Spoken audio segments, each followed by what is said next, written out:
Hello, everyone, and welcome to the Film Box Podcast, a movie podcast where each week we reach onto our shelves and revisit the films we own on physical media, whether it's a classic we've watched countless times or a hidden gem we're seeing for the very first time. From VHS and DVD to Blu-ray and 4K, we're taking a look back at films throughout history, good or bad.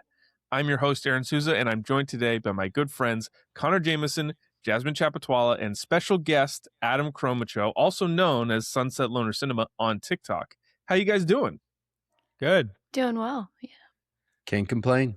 All right. And today we are continuing Detective Movie Month by taking a look back at The Nice Guys from 2016. Now let's get into it. And I need all of you to stop what you're doing and listen. Come on, everybody. Here we go. It's 106 miles to Chicago. We got a full tank of gas, half a pack of cigarettes. It's dark, and we're wearing sunglasses. Hit it. Hello, boys! I'm back! All right. The Nice Guys, Connor, this was your pick. Yeah. Which is very exciting. But Adam, when we were looking for guests and we presented kind of all of the options, this was the one that you said you definitely wanted to be on. And when we were kind of planning it, you said you had something that you kind of wanted to talk about with this movie. So I'll let you kick us off with your take on The Nice Guys. All right. Well, first of all, this is my second favorite film of 2016. This to me just kind of reflects a movie that a studio, like Warner Brothers, who distributed this, will not take a risk on today. It's a 1970s buddy detective thriller action comedy, R-rated. So, that limits its audience. And I feel like if this which we did see an example of it recently with Shane Black's most recent film, Play Dirty, something like this, I think if this were to be presented today, it would just go directly to a streaming platform. It would go to Amazon Prime, Netflix, and I just feel like we don't get these kinds of movies anymore today. They're movies that could be made. They just represent the box office risk, which if I'm not mistaken, this did not flourish at the box office. Yeah, we will be discussing that for sure. It got crushed by Angry Birds. Yeah. And Ryan Gosling does not miss a chance to remind everyone of that. Yeah. No, it was not received well by audiences. But Connor, you mentioned Ryan Gosling. And this is a question now, we've done 2 Ryan Gosling movies in the span of a few weeks. So is Ryan Gosling the ultimate modern day like comedic dramatic actor? I was struggling to think of people who kind of have him beat. I think he's like right at the top. It's tough, man. I think if you just look at his entire body of work, it's hard to find people who can do what he's done, really. Yeah. Just you brought up 2016. To look at 2016 alone with a La La Land and a Nice Guys,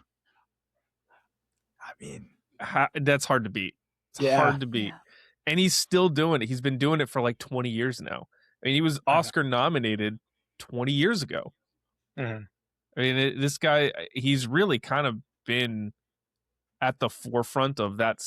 Essentially, this is what I have written down. And initially, this was going to be my hot take, but I didn't really think it was all that hot. But like, Ryan Gosling is doing what Ryan Reynolds wants to do, but at a way higher level. Yeah. No, I completely get that. Except I think Ryan Reynolds thinks of himself more as a brand than I think Ryan Gosling would. And that might be part of the problem, honestly. Well, yeah. I think when actors start thinking of themselves as brands instead of as actors, that's when, like we see it with, The Rock, is his own brand. Mm-hmm. And Kevin Hart, that whole brand. Jack Black, I think, is a great example of that too. Yeah. Mm-hmm. Yeah. Basically, Jumanji cast. Yeah. Well, I think outside of Ryan character. Reynolds, it's kind of always, it's the guy who played Deadpool. It's the guy who's married to Blake Lively. Whereas with Ryan Gosling, you think of an actor who's done a lot of different movies. You know, when you think of Ryan Gosling, I feel like you could put 20 people in a room and each of them would have something they identify him with. As compared to Reynolds, where they'll be like, oh, the guy who played Deadpool, the guy who's married to Blake Lively. Where with Ryan Gosling, some would say, oh, The Notebook or La La Land. You know, some like me, I would immediately think of The Nice Guys. Nowadays, we're going to have a whole new generation that's going to identify him with Project Hail Mary. Or and Ken. there are some, or yes, Barbie, exactly, Ken. Yeah. And there are some, like myself even, that might go all the way back and be like, have you ever seen Half Nelson, which was an amazing movie he was in? So I think that's the thing that differentiates Ryan Reynolds a lot in terms of, you know, what Ryan Reynolds, that differentiates Ryan Gosling from Ryan Reynolds in terms of, do you see an actor or do you see a brand based on one character he's played? Absolutely. So we're going to dive all into The Nice Guys. But before we do that, we got to talk about what we've been watching lately. Jasmine, you're back. You were Yes. not around last week, but you're here again this week. So why don't you run us through what you've been watching? Yes. So I was away on vacation. Not allowed. and I'm sorry. That's I know, unacceptable. I'm so sorry. Yeah. So I really haven't watched too much, if I'm being totally honest. On the plane, I just drank some wine and passed out. So I have watched. That's a great way to do it. I have watched exactly 3 movies since we last filmed, Nice. which was the Peaky Blinders, The Immortal Man. I rewatched 28 Years Later, The Bone Temple, and then The Nice Guys. Nice. Yeah. Good work. Yeah, How thanks. did you feel about the Peaky Blinders movie? I haven't seen any of the show, but I've heard kind of mixed feelings on the movie. I'm gonna just go with that. Mixed, but mostly bad. Very upsetting because I did Tough. like the show. And I love Cillian Murphy. It's just the choices that were made were very there's one off-screen character death that's just straight disrespectful. And yeah. Yeah. That's tough. Also Barry Keoghan just phoning it in like there was Yeah. I was going to say, it's kind of telling that they've already announced like kind of the spin-off show and he's not a part of it. Yeah, Yeah. that's fine. He's having a rough go of things lately, that Mr. Barry. He is. Yeah. But He he's is. Ringo, so you know he's playing Ringo. He's got that for him. Of all the Beatles, I think that makes sense. And actually, now that I mentioned it, how do you guys feel about this Beatles quadrilogy that they're doing? That what's his face is doing? Oh god, Greg who is it? Sam Mendes. Yep, thank you. That's the name. For years in my mind, I've been playing out what a proper Beatles biopic would look and feel like. I've gone through countless, like in my mind, formulated countless movies, countless directors that could take it on. I mean, one idea I had is where like you present their whole existence as a band, you know, until they broke up.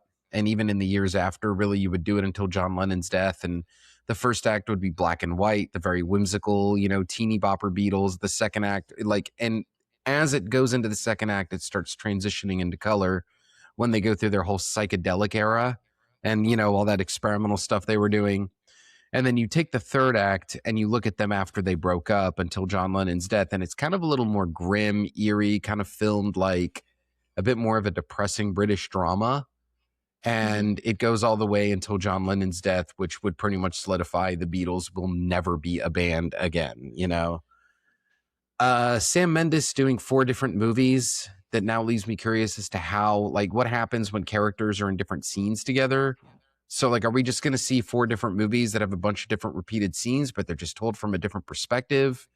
Yeah. I don't know what to expect, and I'm just kind of sitting back and seeing what gets delivered.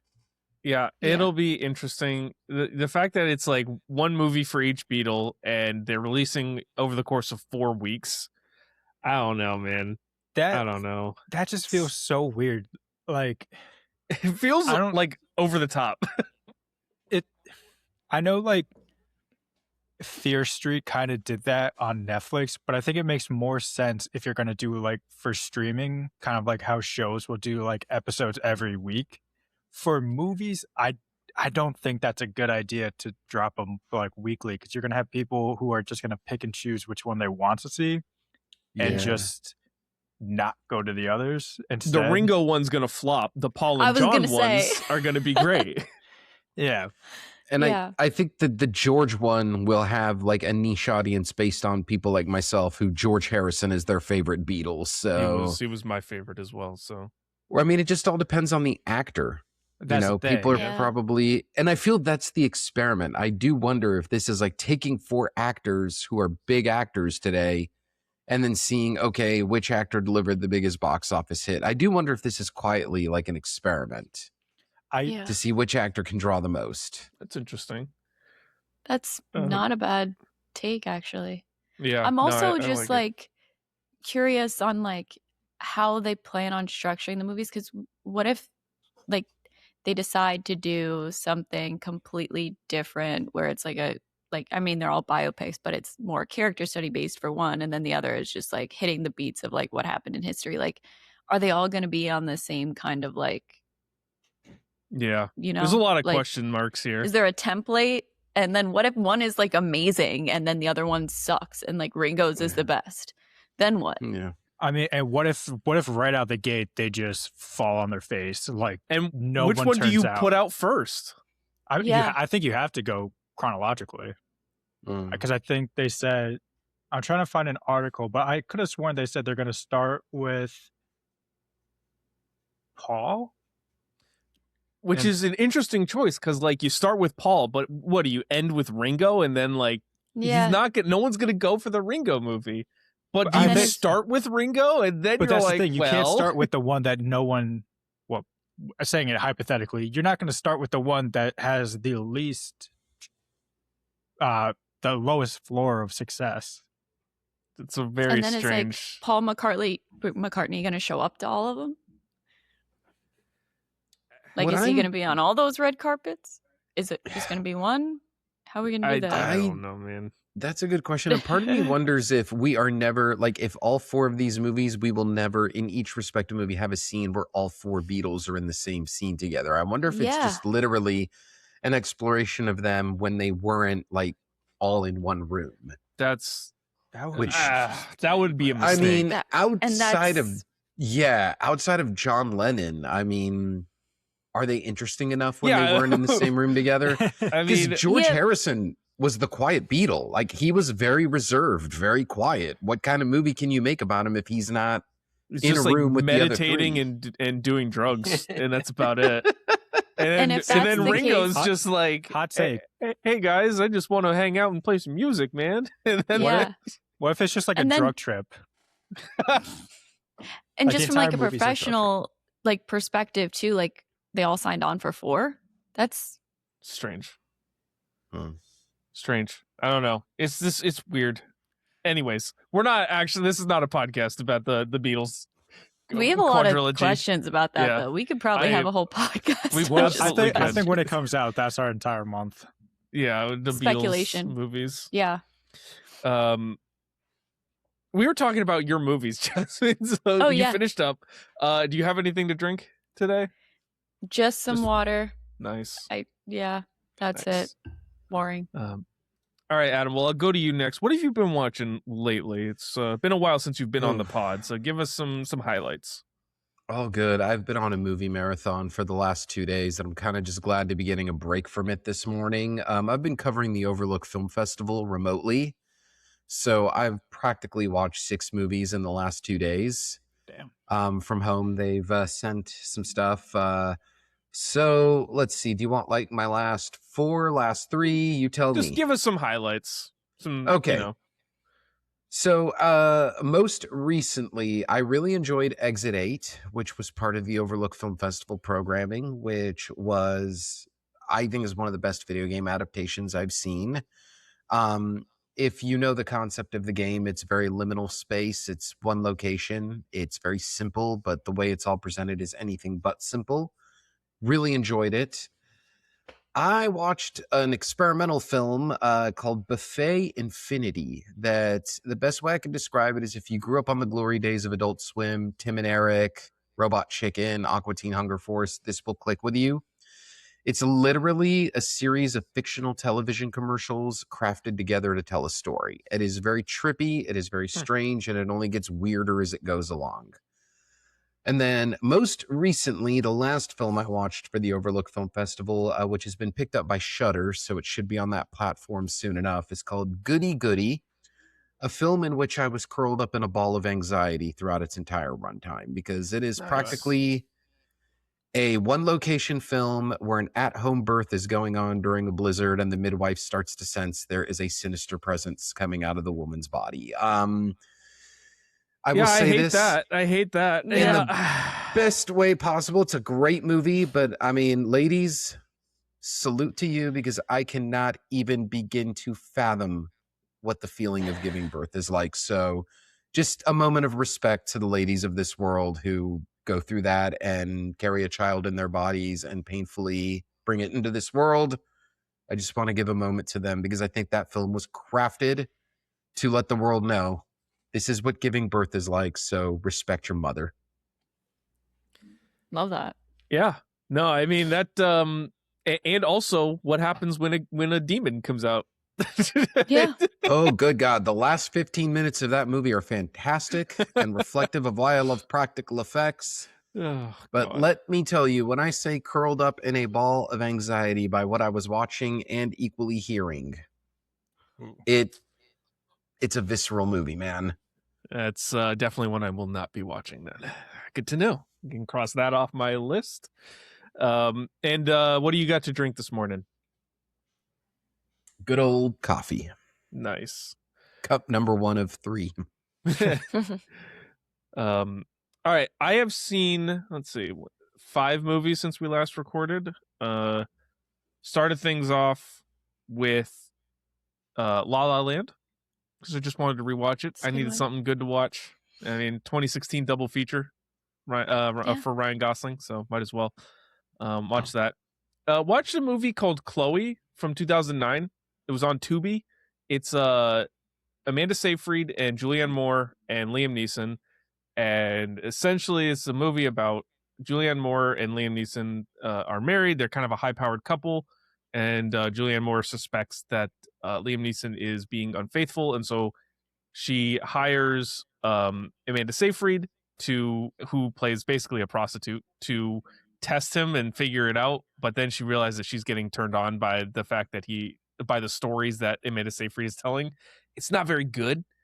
It's kind of like one of those movies where it's like a good premise, but the dialogue is written as if a teenager wrote it in their first fan fiction. It's very cringy. It's like a lot of like, no one on earth ever says this thing unless you're a teenager who's like afraid of the feelings that they're feeling. It's very weird. But you know, it was an interesting, it was, you know, basically like 90 minutes or like, you know, 140 minutes or 100, an hour and 40 minutes. So it was an easy watch. Then watched The Nice Guys. Followed that up with Em and I were just hanging out on the couch, and we put on Almost Famous, which I own on 4K. And it's a great movie. The scene where they all sing Tiny Dancer on the bus might be the greatest scene ever put to film. It's just so good. And then finished up with the movie Sea of Love from 1989, the Al Pacino detective movie with John Goodman and Ellen Barkin. It's a fun movie. It's detective movie month, so I figured, why not? I'd never seen it before, so it's a fun one. Dude, that's awesome. I love that movie. Yeah. That's like video store core right there, man. Absolutely. Wow, did not expect that one to come up in the list. Yeah. That's awesome, dude. It's a good one. I have it on Blu-ray in a double feature with Scent of a Woman, and I had never seen Sea of Love, so I figured I would toss it on the list there. Funny story, a video when I first started doing TikTok and movie reviews, my face wasn't present. It was just voiceovers over film footage. That was the first video that got me in trouble on TikTok because The trailers in the late 80s, let's just say they weren't as tame as they are today. And No. it's a very Yeah. steamy movie. And there's Yeah. some footage in that trailer that, well, I Would guess not I was fly. kind of testing out what TikTok would allow. And that was the first video that got me in trouble. So. Nice. And I have a Celsius, so I'm going to crack that open. Yuck. Very It's a nice. mango lemonade Celsius. It's very good. All right, Connor, I go like ahead. Celsius. Kept it quick this week. Only 3 movies, all on the same day. Started with Thrash, the Netflix shark movie. What else? I mean, Knew it. and honestly, I know a lot of people have said it's not their favorite. I enjoyed it. I mean, Yeah. it's campy. Are the characters great? No. A man's face gets like bitten off like in half, and his ass cheek is eaten. Abby Lee Miller's in it. Like, it's fun. I literally I saw you logged it, and I also had I saw Kit Laser logged it, and it was like you 3.5, Kit Laser 1.5. I was like, that's right. That Yep. sounds about right. That's Well- exactly how it would go. I saw after that, so many people did like, I saw like 5 movies today. Here's the ranking. And Thrash was at the bottom every single time. And I was like, you know what? It's fair. But I am the target audience for this movie. And they found me. Then I watched The Nice Guys. We'll talk about it. And then I felt bad having Wuthering Heights at the bottom of my list for 2026. So I watched Mercy. And comfortably, that's the worst movie of the year for me. Yeah, it's bad. It's bad. It's offensively bad. Yep, and that's it. So we ended the week on a bad note, but Mm. got a little Dunkin' to drink. Nice. Well, let's talk about The Nice Guys. So, is this a movie that is it anyone's first time watching this movie? I assume probably not. Yeah, I didn't think so. This is so if you're not familiar, this is a 2016 film, comedy drama. Do any of you own this movie on physical media? Yes. Oh, fantastic.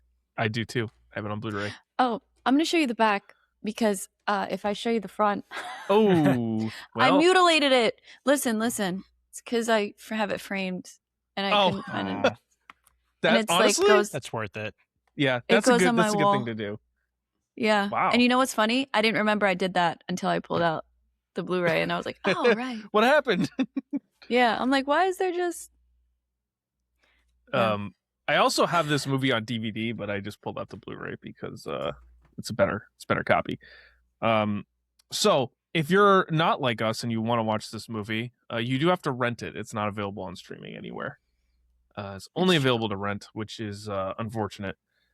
But this movie is a 2016 American neo-noir buddy action comedy directed by Shane Black, who, if you aren't aware of Shane Black, he also co-wrote this movie with Anthony Bagarazzi, who I don't know who that is. He doesn't have a Wikipedia page, so I'm not sure what else he's done.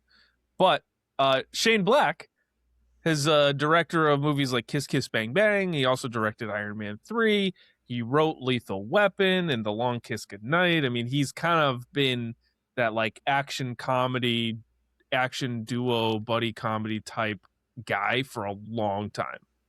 Did the Predators movie as Yep. well. Yep. So this movie, like I said, was written by Anthony Bagarazzi and Shane Black, and cinematography by Philippe Rousselot. I'm sure I got that wrong, but I had never heard of him before. But he's a 3-time Oscar nominee for cinematography and a 1-time winner. So he shot the movie Hope and Glory in 1987, which was Oscar nominated. Henry and June in 1990, and then he won the Oscar for A River Runs Through It in 1992. Yeah. And then all these years later, shot The Nice Guys, I like it. which is always fun. This movie was distributed by Warner Bros. Pictures and released May 20th, 2016, with a runtime of 116 minutes and on the budget around $50 million. How much did this movie make at the box office? 60. I'll go 75. I am not going to be that nice and say 35. It was 62.8 worldwide. Ooh. So it was a box Oh, office what a flop. shame. Yeah. Unfortunately, which if you were to take a guess, where does that rank in 2016 at the box office? Probably like 150. Pretty low. This see. was the 103rd highest grossing movie of Wow. 2016. Connor, didn't right even, on the money with those. Yeah, didn't even crack the top 100. Can you know what the mistake was there? In my opinion, putting this up against the Angry Birds movie. I have a whole was take the about biggest this later mistake. Should have been put out like Warner Brothers primely likes that first weekend of March, and that in 2016 would have been 3 weeks before Batman v Superman. Warner Brothers should have stuck that on the first weekend of March. Yeah. It's a less risky date. It's a great time for a movie like this. I feel this movie would have done better if they wouldn't have put it smack dab a week before Memorial Day. Yeah. Yeah. So this is my hot take. So I'm just gonna Yeah. rip my hot Sure. take right now. Sure. Because for me, this sort of movie makes hundreds of millions of dollars at the box office, and it's the fault of the studio that it didn't, because they released it in the same month, on the same day, basically, as Neighbors 2, same weekend, which Neighbors 2, which is like the same vein, sort of that comedy style, Yeah. and also Angry Birds movie. But also in the same month, within a couple weeks of Civil War, Captain America: Civil War, X-Men: Apocalypse, and the Teenage Mutant Ninja Turtles movie. It's like, no shit, it didn't succeed. Like everyone's going to see those other things, and yet you set it up for failure.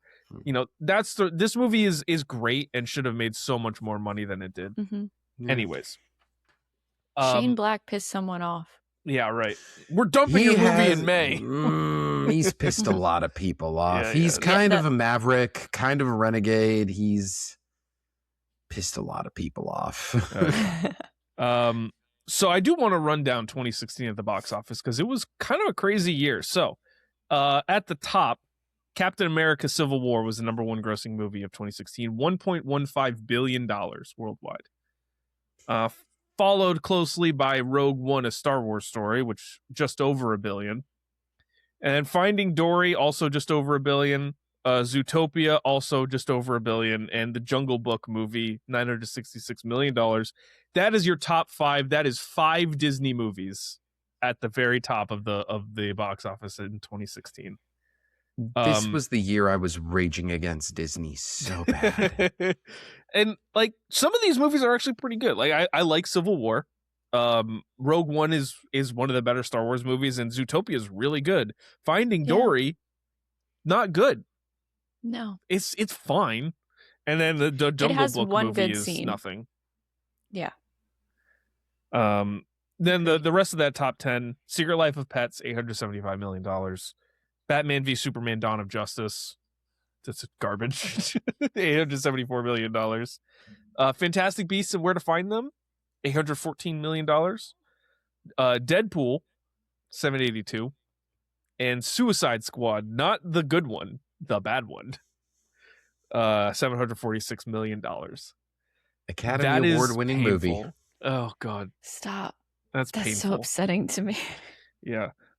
So that is, by my count, 2 original movies. They're both animated kids movies. That's Zootopia and Secret Life of Pets. Everything else is franchise work. That's tough. That's real tough. But that is what how the public felt about this movie. Connor, why don't you run us down what the people, the critics, the audience felt about it? So, critics gave it. They were overwhelmingly supportive of this movie. It was a 91%. The audience liked it not as much, 79%. Wow. So, we don't see that split as often, but it does happen. Out of the movies that we've reviewed, how many of those have been like that, where we've had audience score higher than critic score? This would be. Oh, we don't have Well, some of the calculations. Red 1. That's a bad one. So Red 1, Adam, I don't know if you're, or Jasmine, I don't know if you guys are familiar with this. Red 1, the awful movie from a couple years ago, had a 30% critic score, 90% audience score. 90%. Because I feel like if you watch the trailer and that interests you and you want to go watch the movie as like Gen Pop, you're gonna like it because you like. I saw the trailer and was like, no. yeah, so just knew it wasn't for me. Yeah. So this is like, there's ties involved, but just raw data, it's like the 13th biggest gap we've had. It's a 12% gap. But well, anywho. look at that number 1 movie right there. Yeah, Sharknado was, I don't know how that flew that way. It was a 77 critic and a 34 audience. That should have been flipped. Yep. But it was a 7.4 on IMDb. So again, I think we can all say in unison that it was well received. But we got to pull our Ebert review. Unfortunately, this was beyond Big Raj's time. So this is from Brian Tallarico. Great critic, by the way. Very good. From May 20th. And I say this because of the 1 star I'm going to pull of 2016. But Tallarico says, Gosling's far from the suave hero you'll see in a dozen other summer blockbusters this year. And he completely sells it, as he does throughout the entire film. He may not be the hero that LA needs in the 70s, but he's the hero that LA got in the 70s.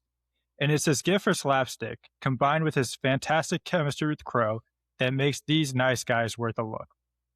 Unlike most comedies in recent memory, I'd gladly watch another adventure with these 3 characters front and center.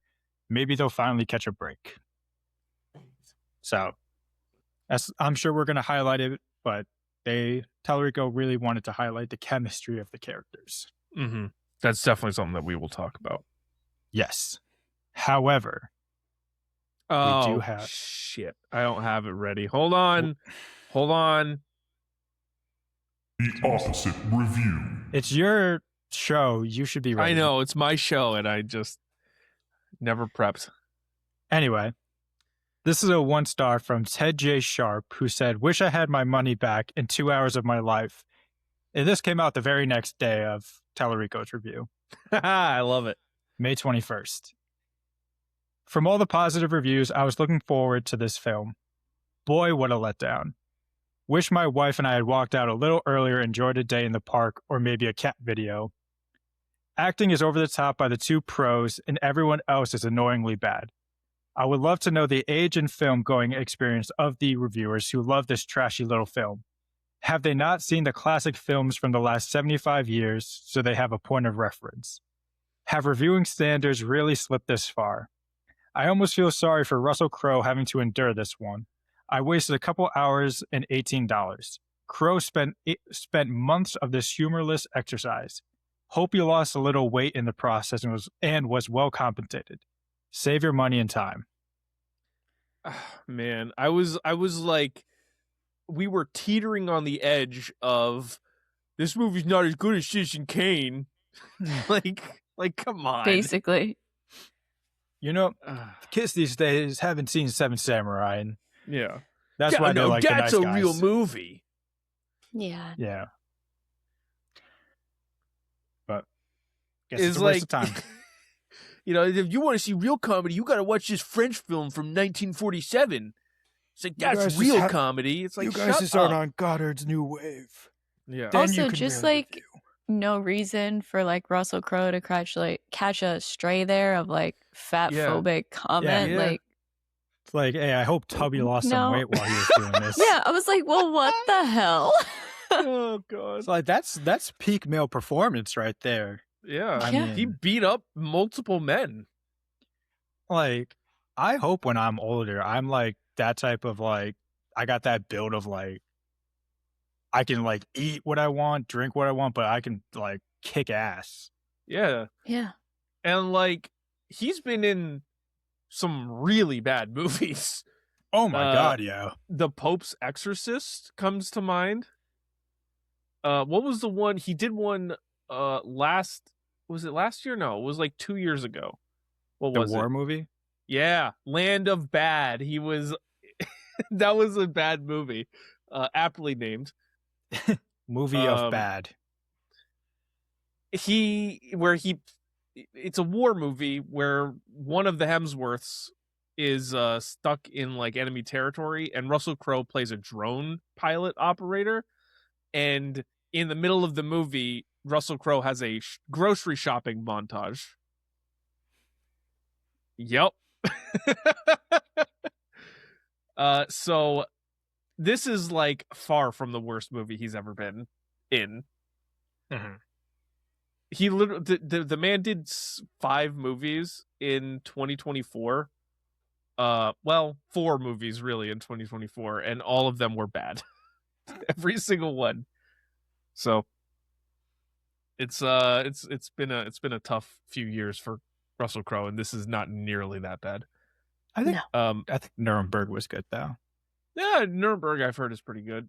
He also had a movie called The Wait come out. Don't tell that to this Hawke. guy. Oh, it had his world premiere at Sundance. So I've heard that's pretty decent. Huh. I don't know, man. But why don't you run us through this movie? Yeah. So, in 1977 LA, private investigator Holland March is hired to find adult film star Misty Mountains, who had recently died in a car crash by Ron.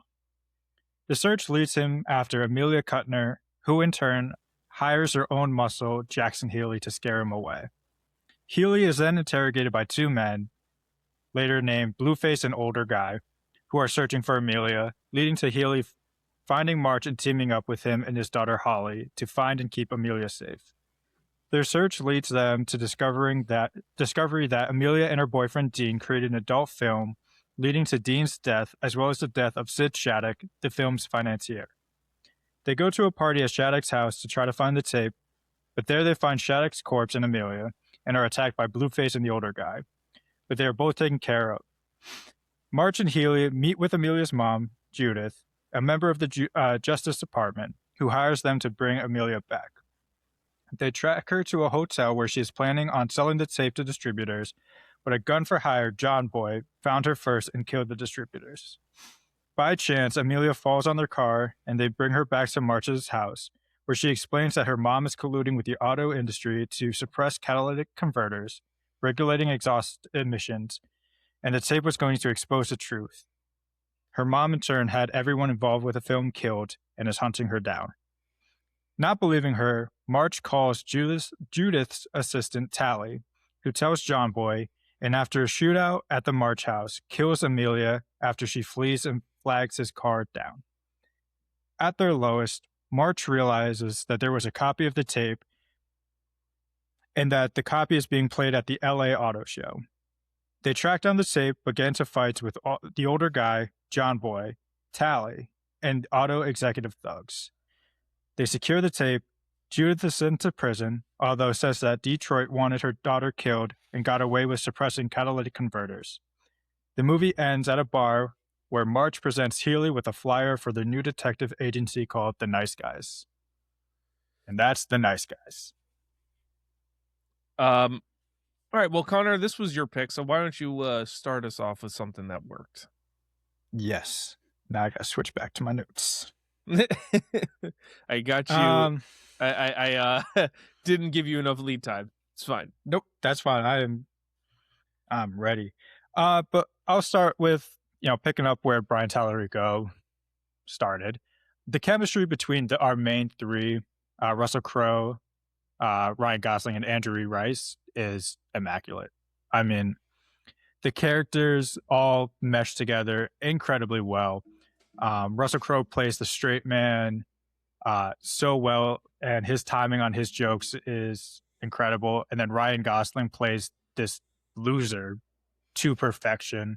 There's truly nothing redeemable about him besides just how funny he is, and it works for me.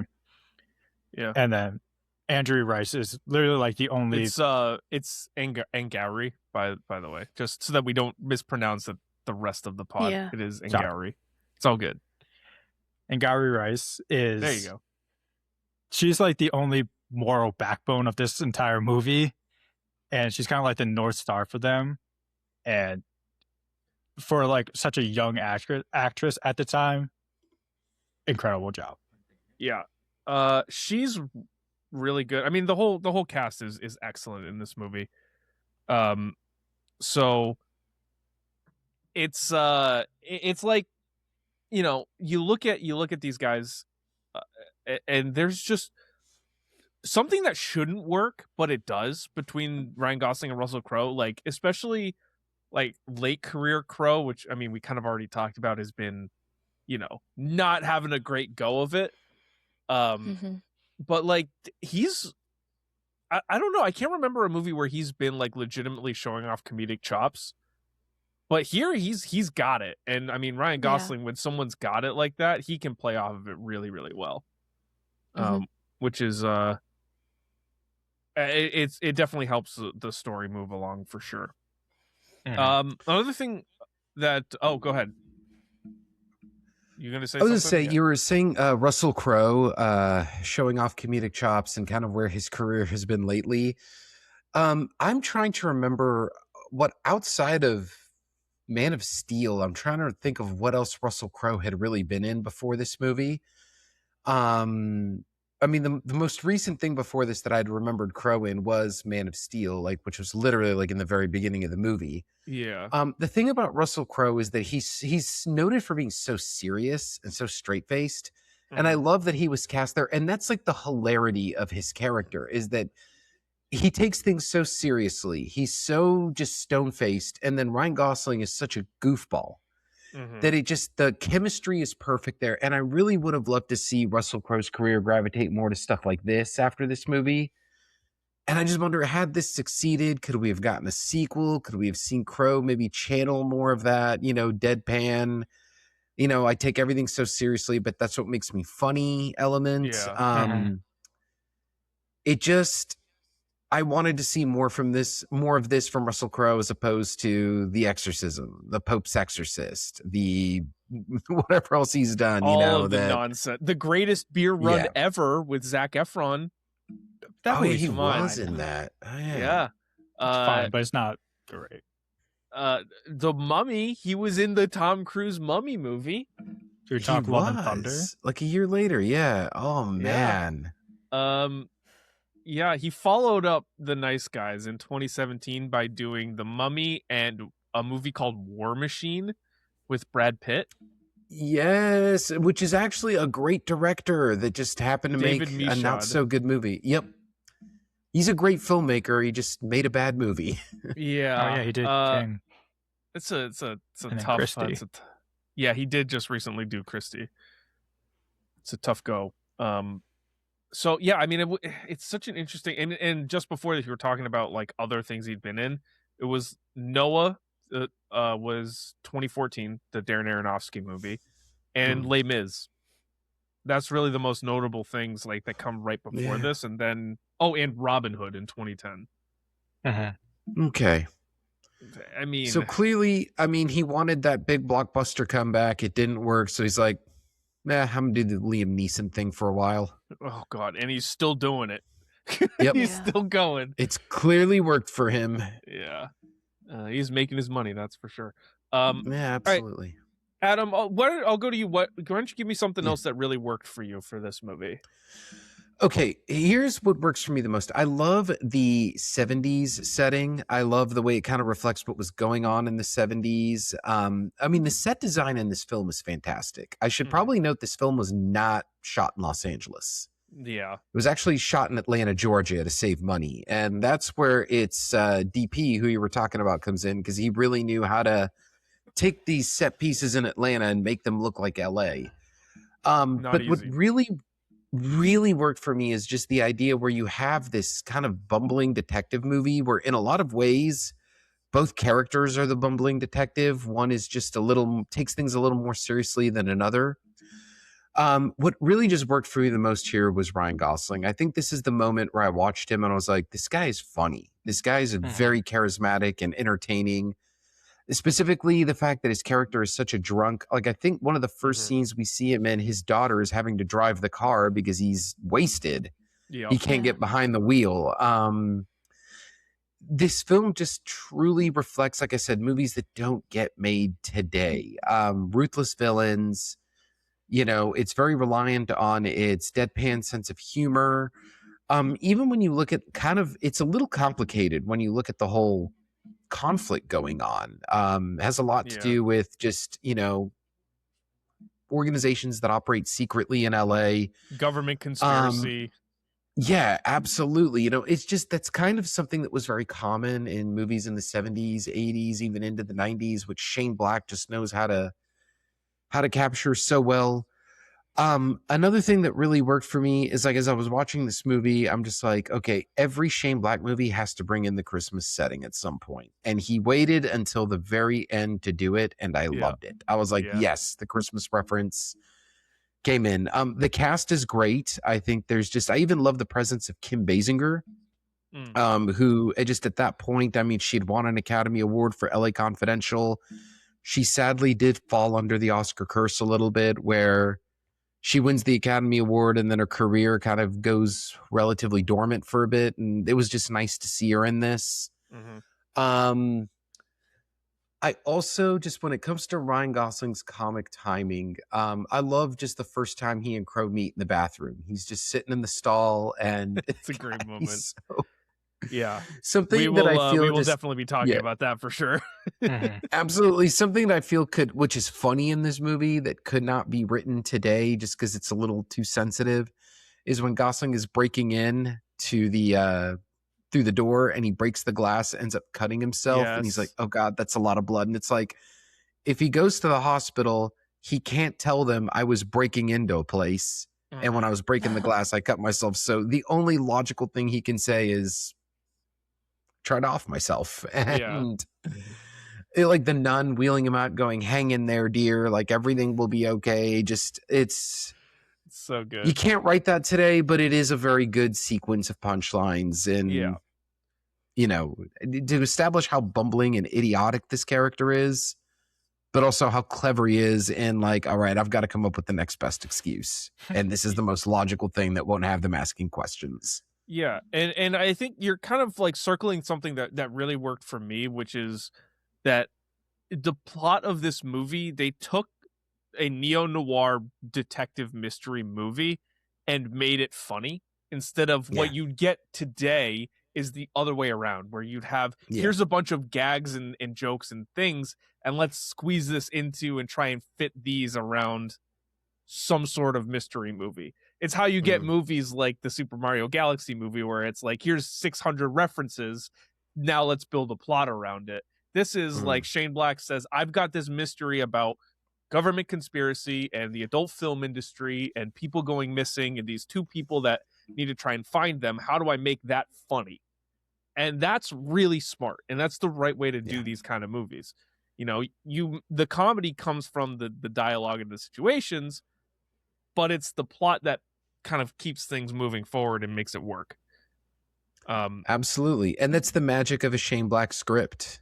I mean, I feel that is very much the way he works into crafting an idea and then finding, okay, how do I make that idea funny, but also engaging and thrilling? Something that Shane Black flourishes at, and I talked about this once on one of my videos, Shane Black can get any two actors, put them together in a movie, and make them have phenomenal chemistry.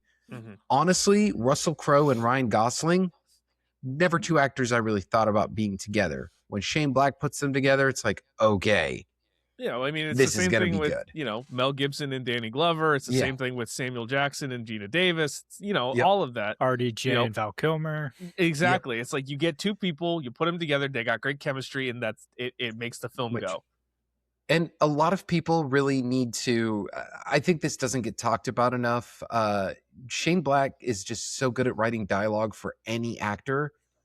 a lot of people will say Iron Man was RDJ's comeback. I think RDJ's comeback is very much owed to Shane Black because of Kiss Kiss Bang Bang. Yeah. That was kind of the moment where people were like, wow, I forgot Robert Downey Jr. could be this great in a movie. And I think that opened the door for him to get Iron Man. Mm-hmm. And at that, I think Shane Black directing Iron Man 3 was very much Robert Downey Jr. saying, hey, I owe you Thanks. one. Yeah. You want to do an MCU movie? Yep. And I will defend Iron Man 3 to my grave. It's not bad. It's not a bad movie. Jasmine, what about you? Give me something that worked for you. Specifically, I mean, we were just talking a little bit about it, but the writing. I think the like specifically the rapid fire dialogue of just like them like jumping off each other, like you miss a line and you miss one of the funniest things said in the movie. I crack up. That's like right up my alley of humor. Mm-hmm. I thoroughly appreciate just good dialogue writing, all that. And that on that note, a lot of the jokes don't necessarily come from punchlines, but from like failures. And I like that too, because you're kind of just watching the film play out in a way that it's not necessarily that it's surprising, but some of the shock, like you said, with the hand going through, and then it leads into this whole sequence where the nun's like, did you find Jesus? And he's like, I'm looking for Amelia. I'm like, that's too funny. Like, I love it. So yeah, I appreciate that. I also love a dark comedy, and a lot of the comedy is violence. And I think when it's done properly, it's hysterical. And God, the fall off the balcony onto the, it's pure Looney Tunes. Right? Exactly. Yep. And another major thing is every single setup in this movie has a payoff. Even from just like a minor little sentence, it will pay off by the end. And I think the ultimate payoff is at the very end when he's like, I see you're drinking again. And the way that the two of them, he's showing him the thing and he's like, that doesn't look right. Yeah, look Filipino. Yep. The thing that too, it's so, every time I look at like, people telling you how to write a script, or people, writers giving script advice, it's always like, you don't put something in a script to make it not have an effect or make it be important. Or it's the same thing with making, shooting things. You don't, point the camera at something if it's not going to have an intention later on. Right. And I feel like a lot of people lose that, but like you said here, it's just everything that they say, everything that they do, everything that they show. It's like there's an intentionality and there's a reason, and it's gonna show up later on. You're gonna get that payoff, and we lose that today. Yeah. I think that 10 years later, again, I'm gonna bring up the Super Mario Galaxy movie, but like, it's nonsense in movies. It's nonsense that doesn't have payoff, and it's just not the right way to go about it. Yeah. I do want to bring up, this is a very minor thing. Something that really works for me is Ryan Gosling, specifically the scream that he does like 6 times in this movie. It's great stuff. It's great the way stuff, he says man. Jesus. Yeah. The high pitched. Yeah. It's good stuff. That gets me every Are you gonna time. do an impersonation? Nope. Yeah, do it. I don't want to blow anyone's eardrums out. It's fine. I don't even think I could replicate it. And also, I live in an apartment complex. I don't want people getting concerned. You know what else really works for me? Ryan Gosling's outfits. Yeah. Got some good stuff. I want that jacket so bad. Well, save it for the end. we discussed the props. Sorry, you got it. Another thing too, I mean, we've dove fully into spoiler territory, but like, I like how the mystery continues even after Amelia dies. You would think that typically that would be like the end of the movie, but like they continue on, and there's still like an entire final act, which is really solid. And in the ending, that final act is pretty epic. It's very good. There's a lot of really good set pieces in this movie too. Yeah. Connor, do you have anything else that you want to talk about for what worked? Yeah, it's just kind of piggyback on stuff everyone's already said, but I thought the casting with minor characters was also really well done. Obviously, Keith David as the older guy is great. You have Matt Bomer as John Boy. Yaya DaCosta as Tally. All great picks to really round it out.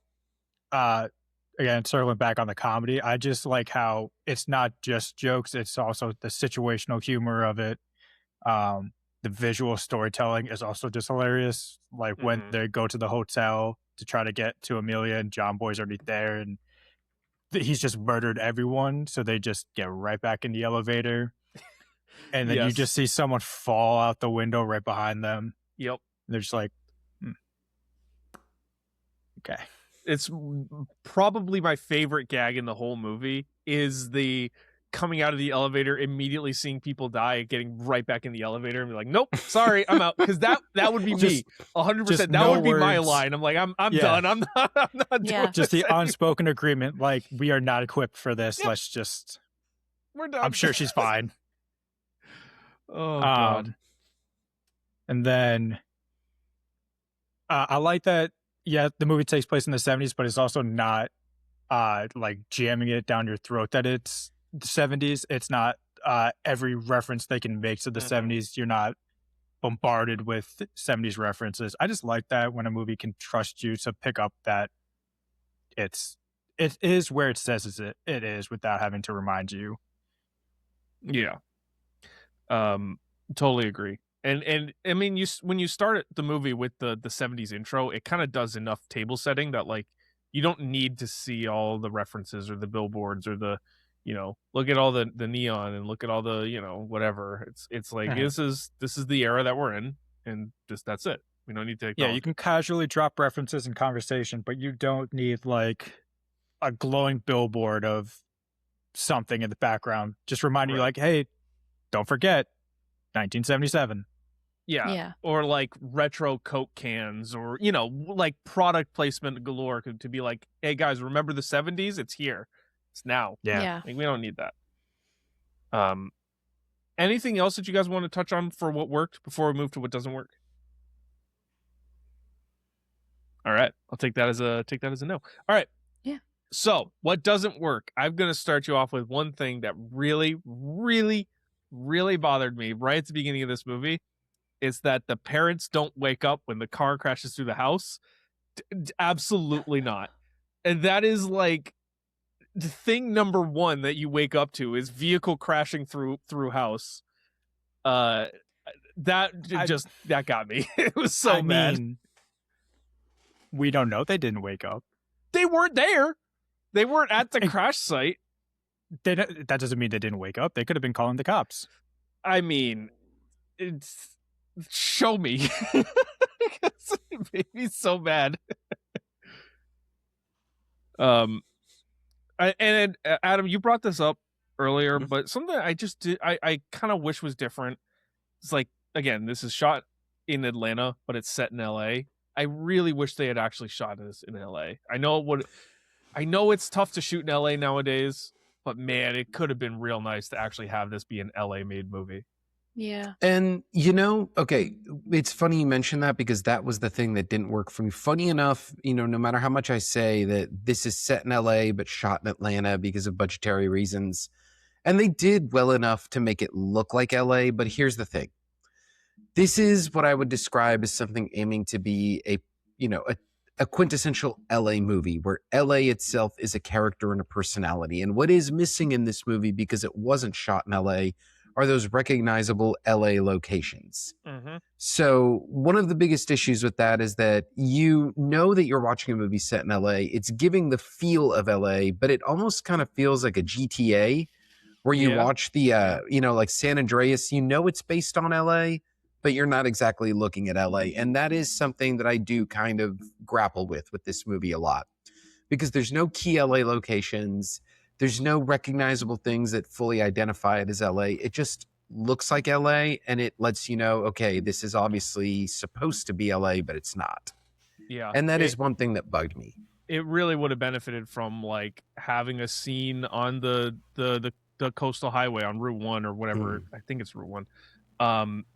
Or like, maybe even like a fight scene in one of the giant, they're not aqueducts. What's the oh god, the like sewer system or the giant, whatever they're called. Mm. The word escapes me, but like some stuff like that. Like you need to have something LA there, and I know they did a little bit of exterior shooting there, but like you don't get the feel that you need to from it. Yeah. I do feel they could have they could have thrown into the budget maybe 2 or 3 things that would have been shot directly in LA just to give it that full feel, but yeah, we never really got that. I mean, you can tell that it's basically a different city masking or just trying to give the facade of Los Angeles. Yeah, no, for sure. Anything else that you guys didn't like? Because I've got a couple things, but I want to give you some. I have like a super tiny nitpick because Okay. I love this movie, but it's super lame. So a lot of the posters, and the reason why I cut my Blu-ray apart is because the tagline underneath the nice guys was they're not that nice. Yeah. And I just feel like there was a much better tagline we could have given. And on the Blu-ray, it says private dicks. It was right there. You already have that one. So for me, that was just like a little bit of like a nitpick in like the marketing of it all of like, I don't want to post it. It's like the nice guys, they're not that nice. It always bothered me. Yeah, it's kind of lame. Yeah. And private dicks is way better, and also like I don't know, there's just something about the poster itself too. Like it doesn't feel as inventive as it could be. I mean, it's just like a 2-shot of the guys. Yeah. Give me something 70s. They could have edited that together. You don't know. Yeah. They could have done an MCU style poster with like all the characters and like shooting and chasing and kind of one of those classic 70s posters. The poster is a little too simple. I agree. Or even like the Once Upon a Time in Hollywood type poster. Give some more of that LA film noir-ish. Yeah. That, and then my other tiny little nitpick is once in a while with Anne Gowrie, is that how you say it properly? Angourie Rice. There's moments with her and Russell Crowe where I feel like it shifts the tone a little too much. And it's like all of a sudden way more serious than it needs to be. And it almost like is slightly shocking the first time it happens because you're waiting for like maybe like the punchline or something just because that's the way the movie is going. And then it's like, oh no, this is just dead serious. Yeah. And like her being the moral like backbone and compass is obvious enough without those like moments where it's like just fully takes you out. And tonally, that's like the only thing where I'm like a little shaky, where I'm like, come on, man. Like we're on this ride. And then it's just like, whoa. Now it's too serious. There's a moment. Died. What's that? Yeah. Come on. Oh, my mom no, that's died. not what I meant. Not that moment specifically. No, I meant like when he's like about to kill the guy on the street. And she's like, don't do it. And I'm like, yeah. All right. The moment at the end where she stops Russell Crowe from killing John Boy. It's like that man just tried to murder us a lot. Yeah. Like and he's he was gonna literally die. He's bringing out the knife and he's like, I'm only gonna kill Holly in the house alone. Yeah. That guy's dead. That guy's dead. He should be. He should be. That's what I'm like, come on, girl. There's gotta be a little bit of a It's like a real weird blend of like real life into that movie where it's like, it's like this is a really bad character. Like he in the movie world, like, if he died, like no one bats an eye. And then Holly reminds you, like, I guess he is a person still. Mm-hmm. Yeah. It's like I don't like having that dilemma. Yeah. No. Connor, what else did you have that you didn't like? The hallucination driving scene. Yeah. I don't know if that's like one of the only scenes where like I just don't know if I can fully buy into it. Like when the bug just pops up in the back. I mean, the setup, what it leads to is pretty funny. Like him trying to reach for the ankle gun, but like it's just out of nowhere. Jessica sucks as a character, and I'm glad that they pointed her out, Holly's friend. Oh yeah. Okay. Yeah. Yeah. It's always bothered me that Amelia ran away and then just gets immediately killed. Yes. Thank you. I had her death is lame, very lame. It's Yeah. very, very lame. I was not Like, it always just sat wrong with me that that's the way she died. yeah. Like, it's fine to kill her, but it's just like they just did all of this and then she just runs off, and the first car that she tries to flag down just happens to be Job the Boys. assassin. Yeah. And that this isn't even like what's something that's wrong with the movie, but it's just what's wrong with the world. But like, why haven't we had more of these? Yeah, I had this too. We should have 5 more of these movies. Listen, I get that this is not a big success, but at what point does good art just overweigh financial? Never, according know. to the movie execs. You But, will like- get Super Mario Galaxy and you will like it. I know, but like, which studio made this? Warner Bros. This is Warner Brothers, and it's crazy because like look at Warner Brothers this past year. I mean, look at how many. I mean, this last year was just crazy. Like they had so many good movies. Not all of them did fantastic, but they also had a lot of box office hits this year. Now they've been sold to Paramount, which breaks my heart. Yeah. But Well, God, it might like, not go through though. Paramount's struggling with the financing. Yeah. That makes me happy. Thank you for saying that. I agree. Like Connor, you nailed it. Why do we not get at least 2 movies like this every year? Like I mean, you can make a movie like this on a major studio platform at a modest budget. Mm-hmm. And What? if you market it right, if you give it the right release date, I get it. Shane Black was coming off Iron Man 3. Ryan Gosling was a big star. Why would you put this out on May 20th? I mean, sure, it's a coveted summer release date, but this movie doesn't need a summer release date. You could have put this out in March. Oh yeah. Yeah. Yeah. You know, No, first absolutely. weekend of March would have been perfect for this. Yeah. Yeah. And I mean, it's really the death of the mid-budget movie has just really Yeah. been the biggest travesty for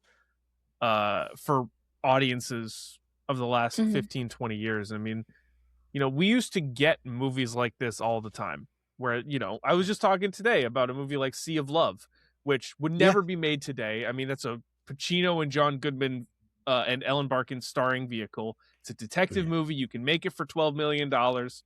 And it's not going to bring you $150 million, but it is going to bring you probably, you know, $30 to $40 million.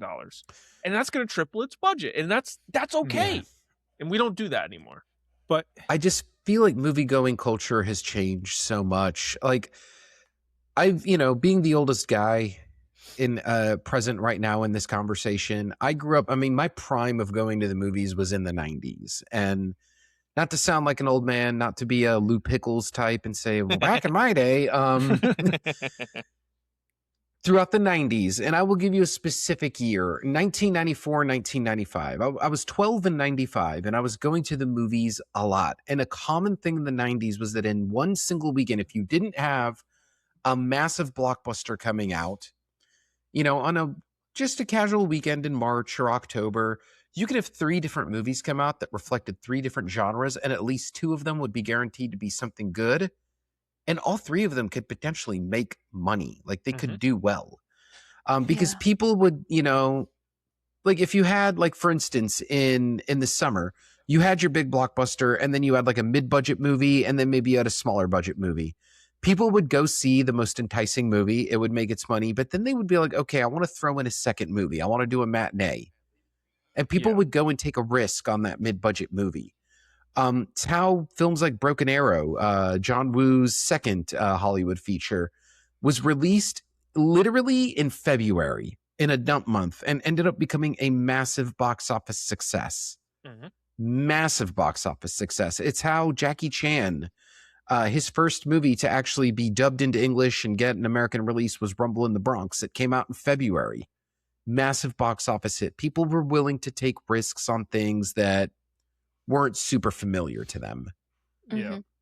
Yeah, there's a case to be made that like the pricing model at movie theaters has also priced people out of doing stuff like that. But like, Ryan Gosling said it best just recently on the Project Hail Mary press tour, where it's like, it's our job to make movies that the audiences want to pay money to go see. Yeah. If you don't do that, you're not going to make money.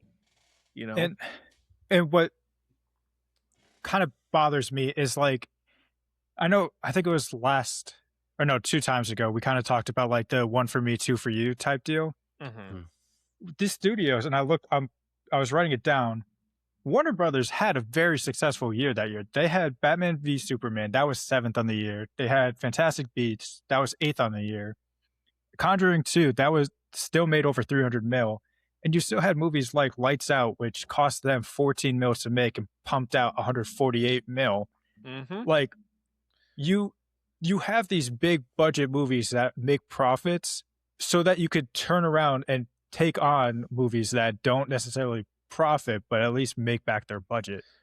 It's what's A24 is doing this incredibly well right now, where they will take on and they'll release a movie that costs them $10 million and they won't make their money back, but then they'll release something like Civil War, or they'll release something like Marty Supreme that will make them enough money to be able to take risks on the small stuff.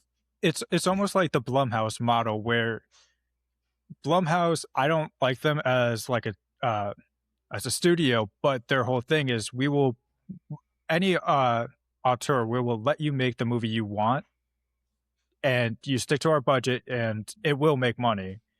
But because we have this model, we can keep pumping these movies out. So they're not all going to be like great hits, but because we're incredibly efficient at it, we can pump out any movie we really want. And then we do have like our massive hits. Like when Megan came out, that was huge and probably funded 20 different projects that were probably in the iffy category for them. Yeah. And I hate to give praise, but it's something that Netflix does well right now, which is like, like Martin Scorsese, make your dream project, make The Irishman for us. And here's this sum of money. Do it. But they also make the mistake of making a lot of really trash movies and giving $300 million to the Russos to make The Electric State. But they will give Alfonso Cuarón the money to make Roma, or they'll give people the money to make movies that they want to make. And Blumhouse again, is like, here's $10 million. You're not getting a cent more. Make whatever movie you want, and it'll make us a little bit of money, but it's not going to be a huge hit. And then every so often you have a huge hit, and that's what helps fund things. Now everything just has to be, make us $1 billion or it's a failure. I have a challenging question. Okay. I just kind of want you to dig deep into like the vault of movies that we've gotten in the last 10, 20 years. 10 years, I'd say. When is the last time a major studio put out, I would even say a mid-modest budget, not a major budget movie that's not based on something familiar? So like Project Hail Mary sure is an example of something unique that's been making big money, but that automatically is recognizable because it's based on a book. When was the last time a major studio put out a movie that had like a mid-modest budget, wasn't based on anything that would be identifiable IP? It's just an original idea. Could be a known director, could be a great cast, and it made big money. Define big money.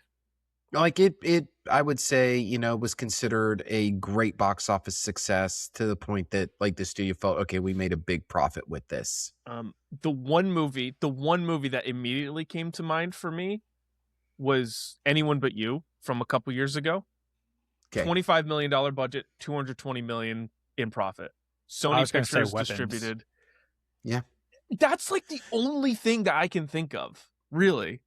Yeah. That's funny enough. That's a great example. And it's because, it had elements that drew you in. It was a good date night movie. Well, right. It's a rom-com with two of the biggest stars that we've got. And, it's advertised as like, here's a classic rom-com. It's a great premise. You're not spending a lot of money. It's the kind of movie that we used to get 10 of a year in the early 2000s. Yeah. And here's a big question. Let's say Ryan Gosling, now after Project Hail Mary, it really, this is probably the biggest thing MGM has done in terms of like a money-making movie, which makes me happy because it's kind of bringing MGM back into although also profits Amazon, but Yeah, well, MGM was one of those studios in the 70s, 80s where like, they were still a big studio.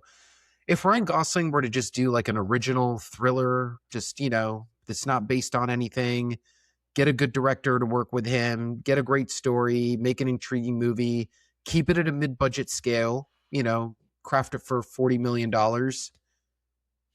have Warner Brothers put it out. Do you think this movie could sell today, something of this type? Like if you have like Ryan Gosling do like a detective story where it's maybe set in the 50s, kind of like, do you remember a movie called Motherless Brooklyn with Edward Norton? I don't. Okay, it's a great movie. It's a hard-boiled detective story, but it failed miserably back in 2019. Like if you give Ryan Gosling something like that and you have a major studio just put down $40-50 million to make it, I mean, if it's good, do you think people will gravitate to it even though it's not based on anything they're familiar with? I think depends on how you market it.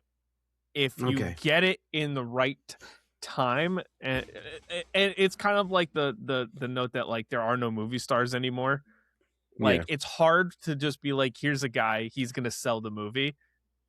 Ryan Gosling, I think, is maybe on the cusp of that, but I still don't think he can bring in that type of audience. Not like a Tom Cruise in the 90s could, where it was just like everything he does is gonna make $100 million. Yeah, because I was gonna say, you look at The Fall Guy that just came out. I mean, that had a much bigger budget. That was like around 125 mil, but that only made 180 back. Still, 125 mil for a summer blockbuster that requires a lot of stunts and crazy sequences. That's not a massively ridiculous budget for a movie like that. Not in today's money. Would have loved to see The Fall Guy actually succeed, just because it does reflect original ideas. It does reflect things that aren't based on IP. And it did break my heart a bit that it didn't. I didn't think the movie was great, but I think its success could have definitely opened the door for the studio to say, okay, this can work. Yeah, I mean, but again, it's kind of the example of like, original idea, but we're spending $125 million to make this movie. We could make a Ryan Gosling hard-boiled detective movie for $20 million. Let's see if that'll happen, if that'll do anything. And then you only have to make $40 million to break a profit. And if it gets tough when you kind of boil down to budgets like that. But when you make a movie that's grounded and you make a movie that's like, doesn't have big action set pieces, it doesn't have, a movie really that's like something like Sea of Love. If you can make something like that, that's like you film in a location that's affordable, like Georgia, like Atlanta, and you just make a something that's grounded that doesn't have a lot of over the top effects or stunts or whatever, and you save money that way. I mean, those kind of movies can make a profit for sure. Yeah. Because a great example is on my podcast last weekend, we were talking about a movie called Falling Down with Michael Douglas, which was released in February. I think it had a $10-15 million budget on it. It made back like 4 times its money. It was a box office success. It was a movie about a dude literally just going on a rampage through the streets of LA because he's pissed off. Couldn't get box office money like that today, but like that just exemplifies like people were willing to take risks on things they weren't familiar with.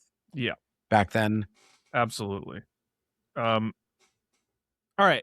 Anything else that didn't work? Now that we've gone on our rant about movies in the modern state of film, anything else that didn't work before we move to our best moments? Okay, let's do best moments. So I've got a few that I wanted to list out. First, we've already talked about it. Gosling punching the glass and getting cut. It's a great gag. Gosling and Russell Crowe meeting again in the bathroom is hilarious. The whole party scene is really good. And then I had the elevator as well. Get on the elevator, see the dead people, immediately get back on and go back. Anything else that you wanted to shout out for best moments? specifically at the end of the party scene ish, when he's finds the dead body, Yeah. Sid Shattuck's dead body. Fun fact, it says this, and it's on Letterboxd as well. That dead body is Robert Downey Jr. Huh. Yeah. Uncredited. No way. Nice. Yeah. That's Yeah, awesome. like I looked into it after, and I was like, "This is real. That's actually 100%." That's awesome. Yeah. Kind of like a, hey buddy, let Like me do a- you Yeah. one. Like a Brad Pitt and Deadpool sort of scenario. Yeah. I think that makes it even funnier. That's Yeah. my favorite funny moment, when he's just like wheezing That's and great. he's like, there's Yeah. And the payoff too of them dumping the body, and it's Oh just my like God, on this kid. I don't even know Yep. if it's like a prom thing, like Yeah. just on their dining table. It's so good. It's too good. Oh man. Any other best moments? Glass breaking. Yep. Making up the excuse as to why he's in the hospital with all the bleeding from his wrist. The elevator is phenomenal. Mhm. Just it's a little gags and punchlines like that, and Yeah. then of course throwing the body over the fence lands into someone's backyard with another little gathering going on. It's just great. Yeah, it's Those all, three really always stood out for me. the gags, like you said, the gags are great. Oh, they I are. also just like the juxtaposition of having this huge like porn mansion right next to this wholesome like like family fancy dinner event. party. Yeah. it's good. All right, my vote for best moment is just the entire party. Just that whole scene where they're at the party is great.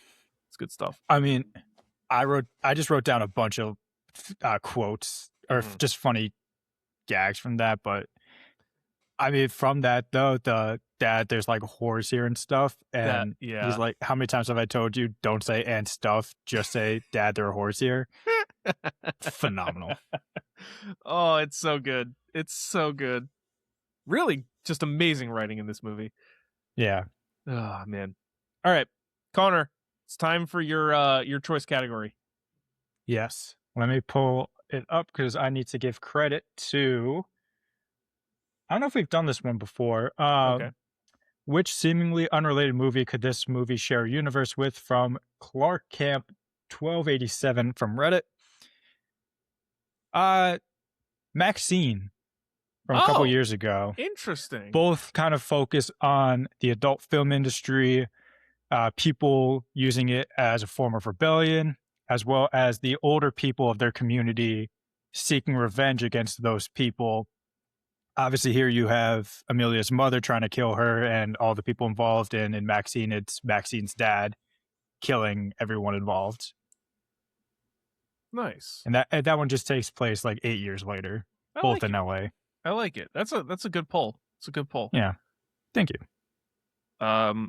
Okay, well, let's do the Oscars recap because we got a lot to talk about here. So this movie was nominated for 0 Oscars at the 2017 Academy Awards, which is a crime against humanity because this is like, at the very least, it should get a Best Picture, a Best Supporting Actor, and a Best Original Screenplay nom. And then probably more. I agree. I think this should have absolutely been nominated for absolutely best original screenplay, hands down. Mhm. I would have absolutely nominated Ryan Gosling. And then, even though, yes, it feels like a very fabricated stand-in, I do think production design would have been a category to nominate this in because, I mean, for being something filmed in Atlanta, being had to make to look like LA, they did good enough with that to where, like, I feel if you were to show this to someone like a casual movie watcher and ask them, where do you think this was filmed? And they would probably go, Los Angeles. I'm going, no, Atlanta. And they'd be like, what? Like, I would say those three absolutely right there. I mean, if I had my way, best picture, best director across the way, but realistically, I think those three should have absolutely been on the table with the Academy. I mean, even just looking at Best Picture, I mean, it's better than at least 3 of these movies that were nominated for Best Picture.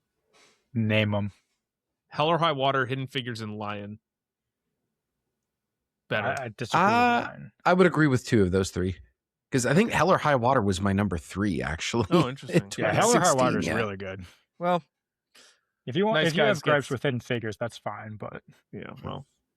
But it is kind of a stacked year. I mean, this is a year of Moonlight, Arrival, Fences, Hacksaw Ridge, La La Land, and Manchester by the Sea. That's a tough year, but this can definitely slide in somewhere. Yeah. It's just tough, man. And then, best supporting actor. that's tough, dude. It's stacked in there too.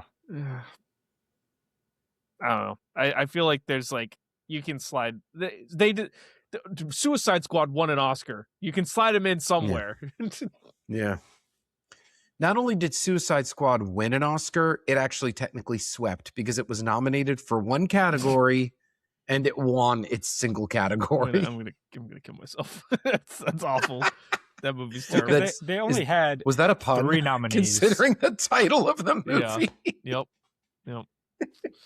So Oh God. we got to throw a flag on that one. It won in a handicapped category.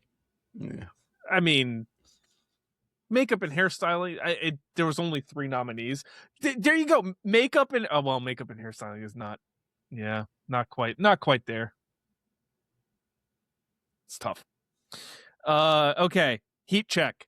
This is a category for the best performance by a single scene character. I've got 1 nominee here. I'm interested to see what you guys have. But I had Bo Knapp as Blueface. I thought he was really funny.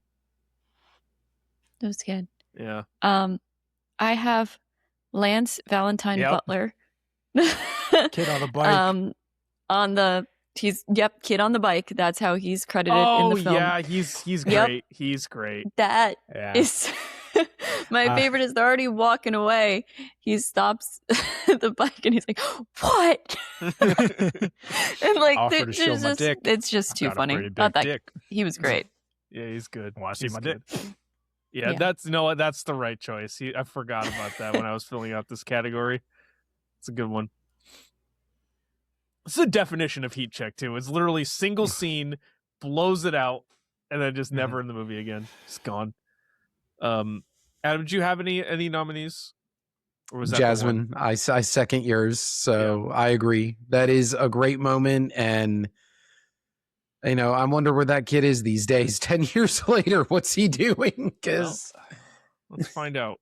Is he even an actor? I mean, heat check in a great movie that literally in one moment that steals the moment, this kid should be a star today. What was his name? Lance Valentine L- Butler. Yeah. Lance Valentine Butler.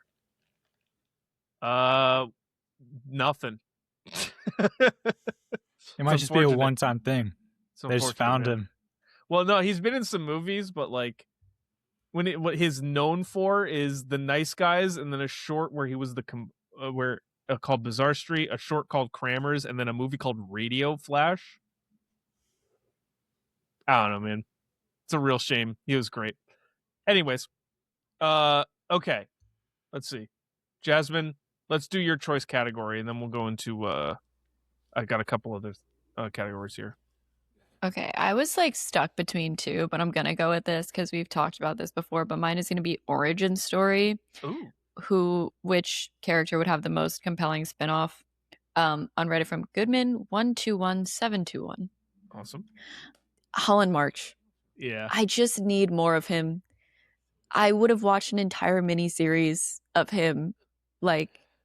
So funny, so many little quirks and details to the character. The nose thing, it's just too funny. But yeah, that's my choice category. There's a lot of setups where it's you could have a 10 episode miniseries of just here's 10 detective stories featuring Holland March and how he became who he is. It's good stuff. Exactly. All right, I pulled in casting call for this because there's a fun little tidbit about this movie. So, Ryan Gosling and Russell Crowe were both the first choices for their characters in this film, and Shane Black sent them the scripts, and they each accepted within 3 days of getting the script. They were immediately yes, this is what I want to do. I just thought that was kind of a fun little tidbit. about like how on board everyone was from the start on this movie. Okay, hot takes. It's 2 hot takes. So I already did mine, which is like this movie should have made so much more money if it wasn't up against all of the other films. But I want to hear what you guys got. I have one. Okay. I know a lot of people compare it to Kiss Kiss Bang Bang. It's like spiritual sister, all that kind of stuff. I think it's way better than Kiss Kiss Bang Bang, and it's not even close. Nice. Yeah. I agree. It's a good call. Nice. It's That not is even that hot. I was a little nervous. No, that's it. I was like, No, not at all. okay. Kiss Kiss Bang Bang is great. Don't get me wrong. Yes. It is fantastic, but Yep. this is better. That is not a Yep. hot take at all. Although Awesome. I do know people, including a friend of mine, that would definitely consider Fight that me a hot on it. take. Yeah. Yeah. There are people out there that would definitely go to war over that take. So don't. Yep. To me, though, it's not a hot take. I do agree with you. Nice. Awesome. Adam, what is your hot take? Okay. My hot take. There's 2. Okay. First hot take. Like I said, kind of like, I think that although, yes, this is a great movie and, it does kind of, to get something like that, in the middle of May, right as summer is coming around, to get a summer movie like this was awesome.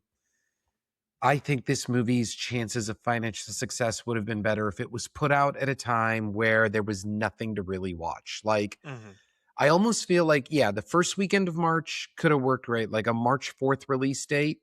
Because I think, in 2016, that first weekend of March was March 4th. I looked at it.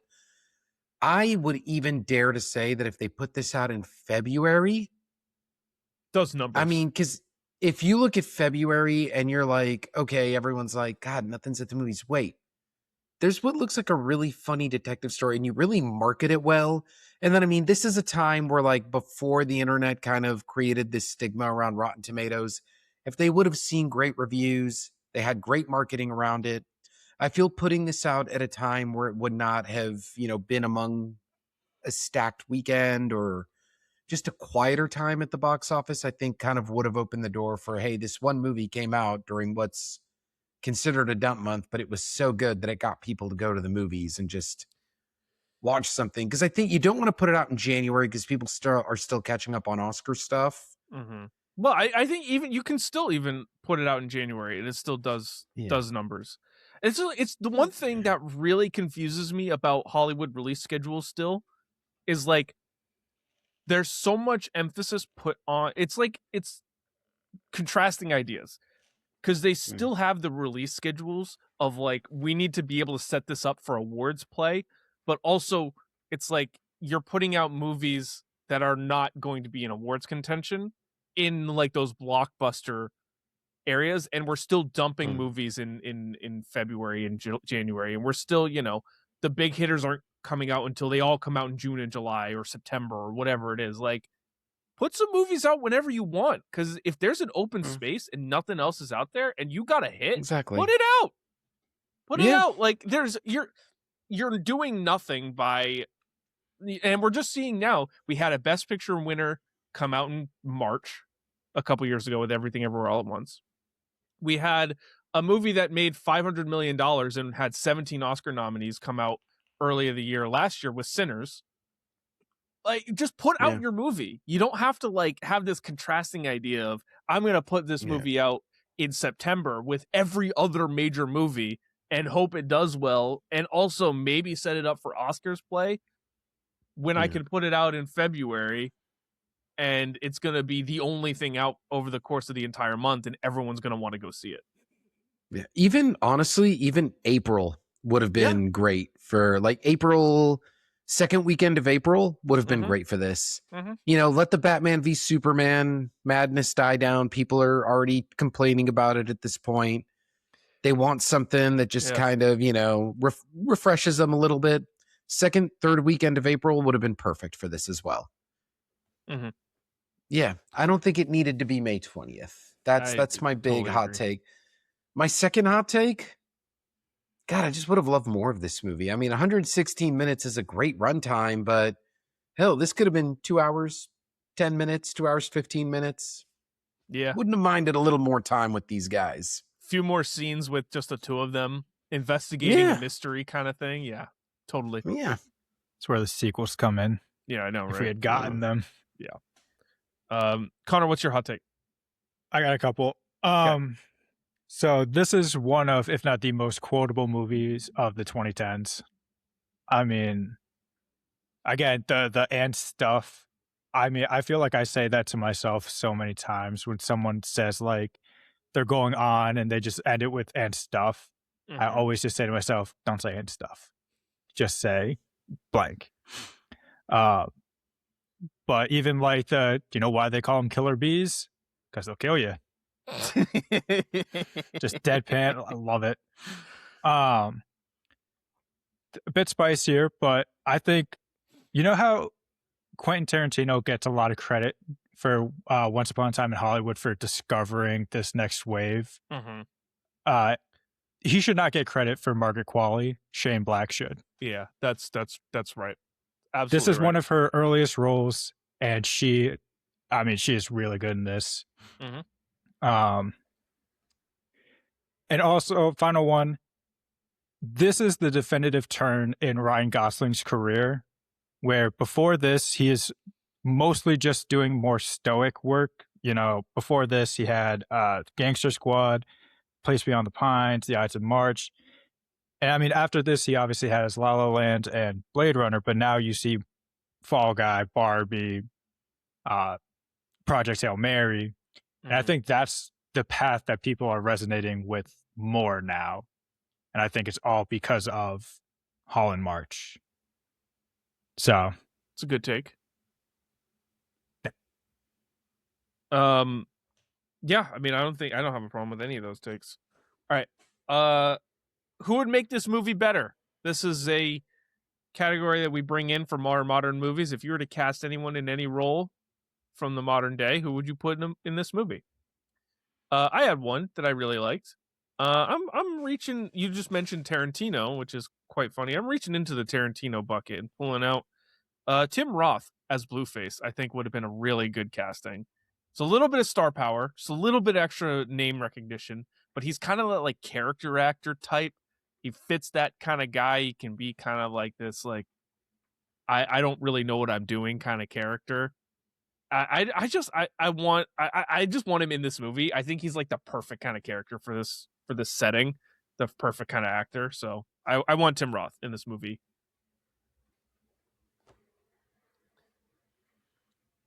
That would be fun. I think that would be a lot of fun to see. I personally think this movie is just, considering the central focus here is Russell Crowe and Ryan Gosling, I just think this movie is perfect in terms of its casting in that regard. Yeah, it was tough. As far as it was really tough. Central, because even Kim Basinger's role, like casting her was just inspired. Like it worked.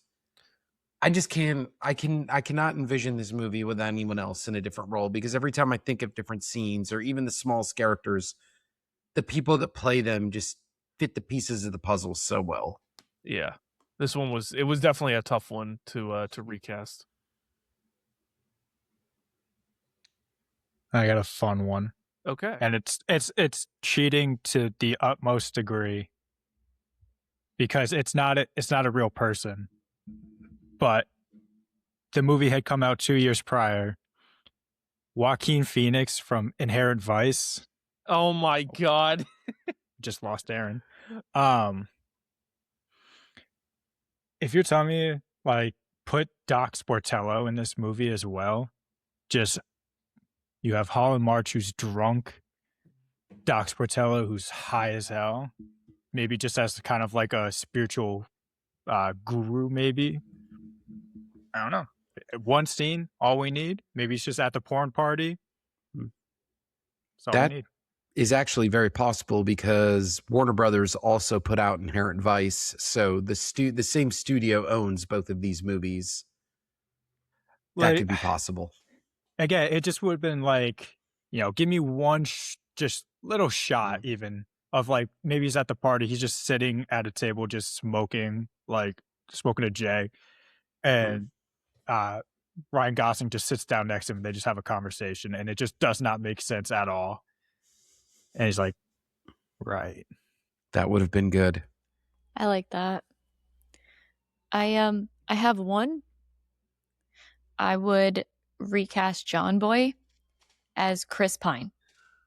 Only because I feel like spiritually I would have liked to see Chris Pine in that, if that makes sense. Just like that, I think he could have done it. He has the comedic kind of timing for that. And I think it would have been a cool little like cameo reveal-ish. Not that I don't like Matt Bomer as John Boy. I just think like Chris Pine would have been like a fun little switch up. Yeah. Otherwise, I literally can't recast anyone else. Yeah, this is like I said, this is a hard movie to recast for sure. Yeah. So let's move on. I've got Adam, it's your choice category time. Okay. My choice category, basically, and I kind of want to go back to something about like this movie existing in another universe or crossovers with different movies.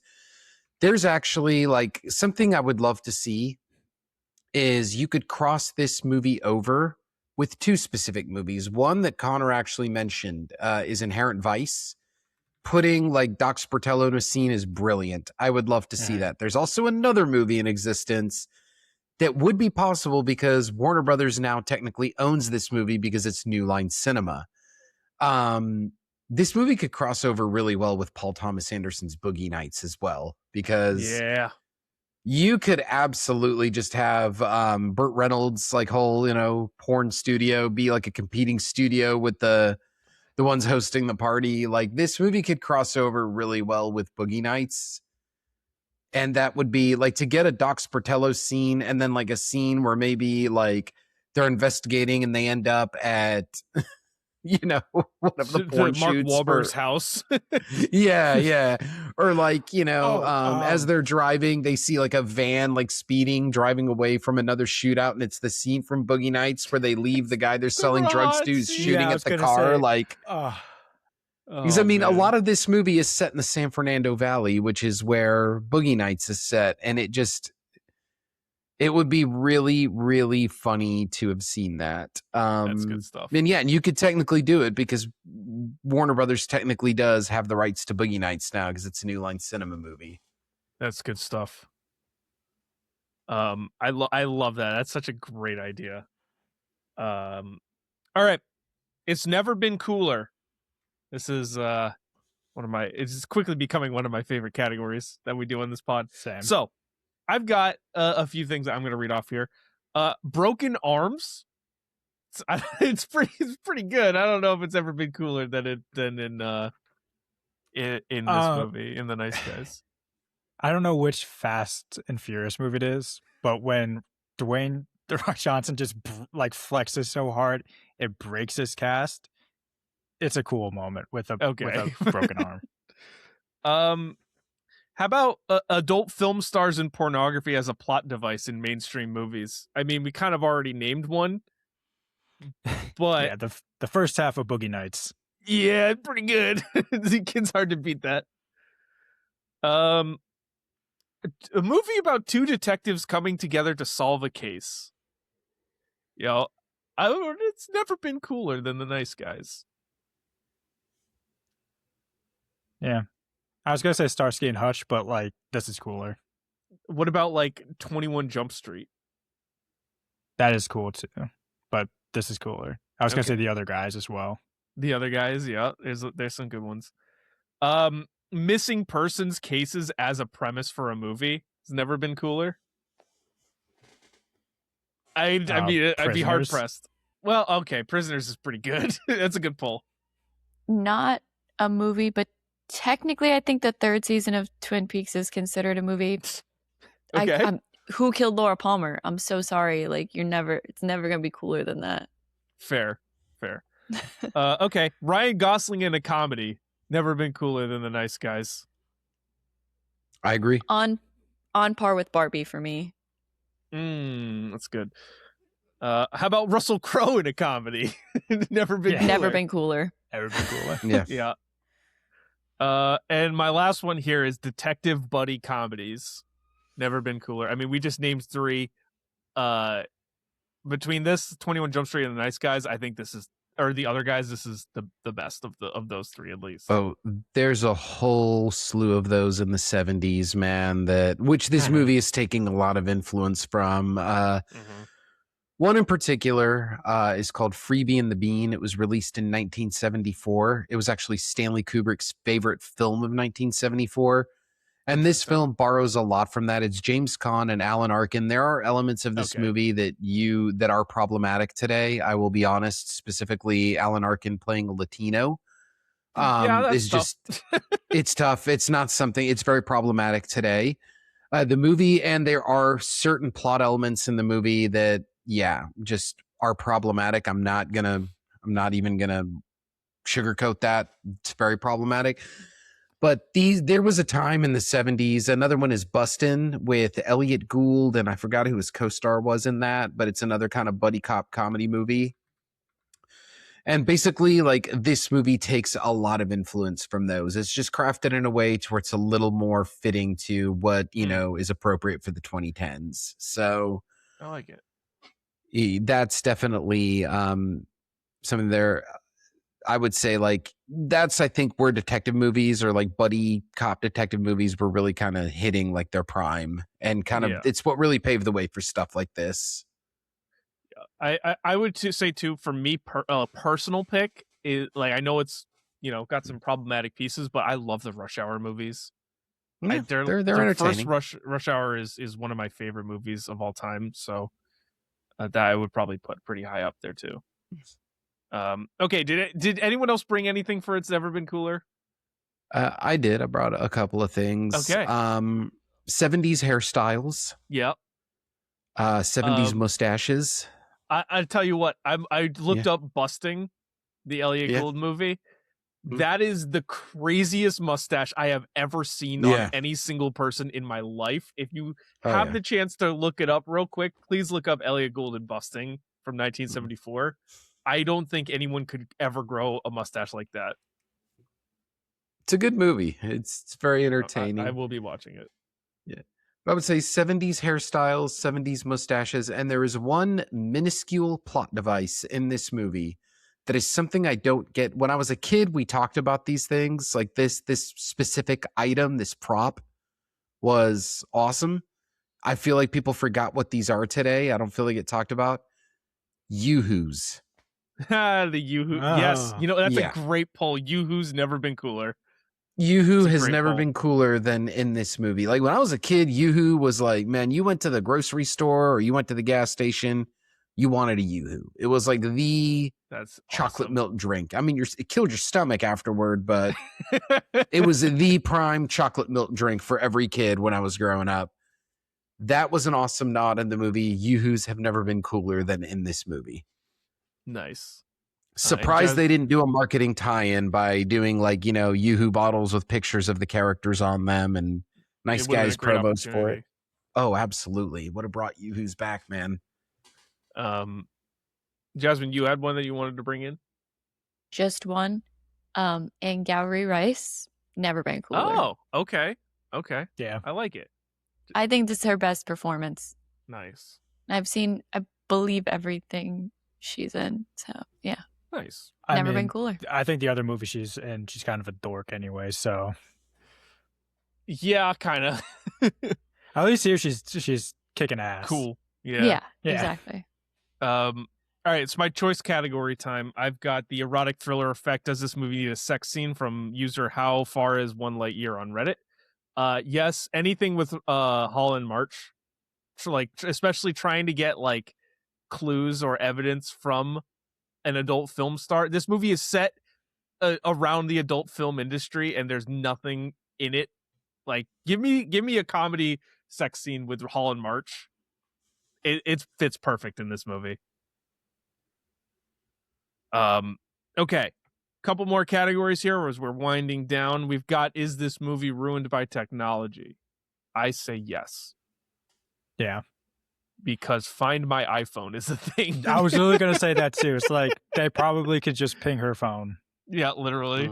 Like, oh, there she is. Found her. Okay. What prop are you taking home? Adam, you mentioned one earlier. I'll start with you. Okay. I'll just do 3 things that Ryan Gosling owns: the leather jacket, the sunglasses, the car. Ooh, the car. I like that. Yeah. No, I'll give it to you. It's basically Ryan. You're taking home Ryan Gosling. I love it. Absolutely. Hold I'd on. love to. We're vultures here picking this apart. I want his cast. Oh, I had the cast. can I had the cast. Take on the my, cast. You can on have my the list. cast. Thank you. We'll all sign it for you. There you go. Thank you. That's perfect. Absolutely. Yeah, you take the cat as long as I can have the sunglasses, the jacket, the car. And hey, if you ever want to like go for a ride in the car, I'll anytime you can Amazing. borrow Can I it take for the Ryan weekend. Gosling too? Hey. Yeah, as a matter of there you fact, go. y'all can borrow the car if I'm at like on the weekends when I need a break from her. Like take the Share car, custody. hang out with him. There we go. I love it. I got weekends and This is holidays. Yeah, and if you get tired of Ryan, he can come hang out, watch a movie here. It's totally cool with me. Sounds good. All right, Connor, what do you have? Couple things. The cow-shaped sticky notes. Oh, That's good something I call. wanted to mention too, as part of like why this movie is like the why it's just so funny is something small like that Russell Crowe just carries around, just so funny. The cookie jar with the gun inside. Yeah, that's good. That's good too. And then the brass knuckles. So I'm prepping for war here. You Yeah, guys are like apparently. just chilling. I am defending myself. When the world ends, we're coming to your house. No, Yeah. you won't, because I'm prepared. No, I've got 2 additional ones. So the flyer for the Nice Guys Detective Services, I'm hanging that up right on my wall. But the thing I want is the film reel, the spliced together auto show promo plus porn political statement film reel. I You're a little want that. freak. Yeah. That's so fucking funny, dude. It's such a great little prop. Okay, MVP of the movie. As we finish this pod out. I had Shane Black. I think all of the elements together, you really got to credit the writing, the directing, getting both Gosling and Russell Crowe together for this movie. It all comes down to Shane Black. I agree with that. Yeah. I mean, you could easily say Ryan Gosling and Russell Crowe are great, but like, yeah, none of that. I mean, Shane Black wrote this. He envisioned them. He is the MVP. Yeah. Okay. Well, we've come to the end. It's time for final scores. Adam, we'll start with you. We do a 1 through 5 rating. Okay. What is your final score for The Nice Guys? 4.5. All right, and give me some reasoning for it. I think it reflects, even in 2016, a kind of movie you didn't get. It's a period piece. It doesn't have modern technology. It doesn't rely on that. It is very old school. It blends action, comedy, a thriller, a really great detective mystery. It constantly knows how to keep things moving. There's not a single moment in this film where I'm not engaged or invested in what's going on. It's got a number of great gags and punchlines. Here we are a decade later, still profoundly talking about them and how much we enjoy them. Again, Ryan Gosling's before this movie, I never really thought I never saw The Notebook growing up, not until later in life. For me, it was always Half Nelson was my favorite Ryan Gosling movie that he was in. And this just really showed, this I feel like was who Ryan Gosling is today. The performances he takes on that draws to his movies, I feel really started with this. This is the catalyst for Barbie, for Project Hail Mary. It's a catalyst for the charm of Ryan Gosling, what we've known him for. Before this, he was the handsome guy from The Notebook. You liked him in Crazy Stupid Love. And funny enough, La La Land would not come out until, 7 months after this. So this to me was the catalyst for the Ryan Gosling we know and love today. I love it. I'm going to go with, for my score, I'm going to go with just a flat 4, which I think is a very good score. This is a really entertaining movie. It's got all the elements that I really love. The comedy is great. The writing is sharp. The acting and the chemistry is really strong. There's just some things that I wish were different. I wish they shot in LA. I wish it even just a little bit longer. Give me some more scenes. There are some plot elements that are like, I wish they had done a little bit differently. But I mean, it's still really entertaining. It's the kind of movie that I can definitely go back and revisit and have a good time with and laugh at too. I mean, this is genuinely a very funny movie. And it's the kind of movie we don't get anymore. So a flat 4 feels like the right score for this. Jasmine, I'll go to you. What is your score? 4.7. I love this movie. It's one of my favorite comedies of all time. It's probably, if not my most rewatched movie, one of my most rewatched movies. It's got everything for me, preference wise. Like, I love 70s LA. I love everything about it. Ryan Gosling's hilarious. Just 4.7. My tiny little nitpicks are the only thing that hold me back from a 5. All right. And Connor? This is one of my favorite movies of all time. This was on my top 25 list. It is entrenched there. It's one of my favorite comedies. Again, this is so rewatchable for me. Immaculate chemistry between everyone. The gags hit every time for me. It's just, I get the most entertainment I think possible out of this movie. It's like this. There's obviously other movies too, but like, this is kind of what I want when I'm watching a movie, is just thoroughly entertained the entire time. There's no lulls. It's just, once it starts, I'm in. Once it ends, I'm like, man, wouldn't it be nice if there were like 3 sequels? Yeah. So for me, this falls in my 5 bucket favorite movies of all time. Wow. So that brings us to an average score of 4.55, which, funny enough, is tied with Spotlight, one of our most recent episodes, at that like 11-12 spot. So just outside the top 10, and right above Marty Supreme, and right below Pride and Prejudice from 2005 is where this movie sits. So that is going to do it for this episode of the Filmbox podcast. If you like what you listen to, make sure you leave a rating, subscribe, follow us on your favorite podcast platform, and share it with your friends. It lets us know that you think we're doing a great job as well. Make sure to check out Jasmine on TikTok. Make sure to check out Adam on TikTok at Sunset Loader Cinema. That'll be linked in the show notes. So be sure to check them both out for all of their great content. And you can follow us on socials. You can follow us on TikTok as well at the Filmbox. And go to our Substack, where we've got some content that we're working on, and some of the backlog from our all of the things that we've written over the years. And you can go to our Letterboxd as well. And you can see what we're watching when we're watching it. You don't have to wait for each episode to keep up to date on what we've been watching. And with that said, that is going to do it for the Filmbox podcast, and we'll see you next time. Peace. See ya. Cheers.